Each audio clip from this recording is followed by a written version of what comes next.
But there was one particular street performer, and I don't know if you've seen these guys, but he had a sign saying $10 to kick me in the nuts.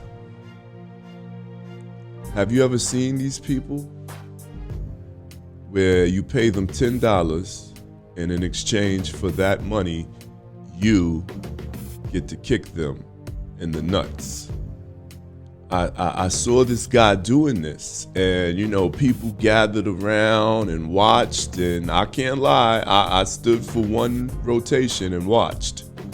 I thought to myself, well, what type of guy, has a business plan of, I'm gonna charge people to kick me in my nuts. It wasn't a punch, it wasn't a slap, it wasn't a physical trauma to another body part. It had to be the nuts.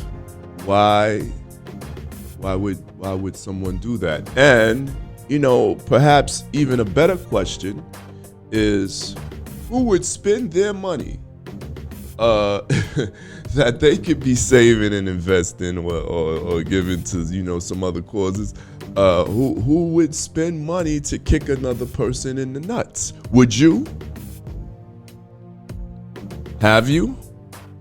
We could probably go down that race road that we always do and say, yeah, we could profile the type of people who would do that, be doing it and receiving it.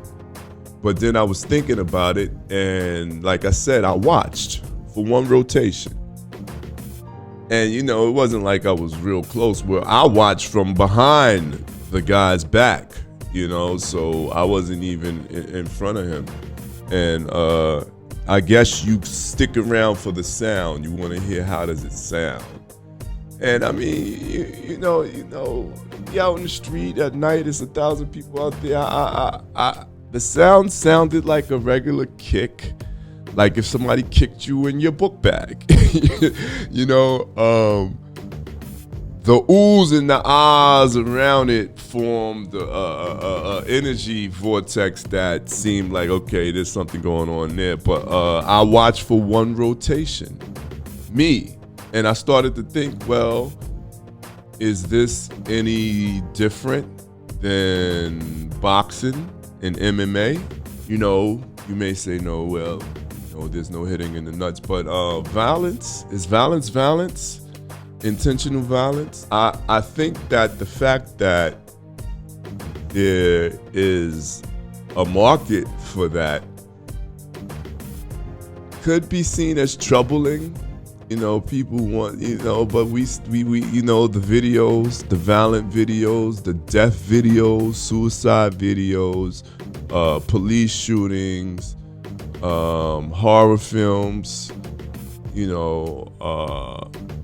even that slash porn or whatever they called it with it. People watch these things, so I guess it should be no surprise. You are now listening to the Street 16 podcast.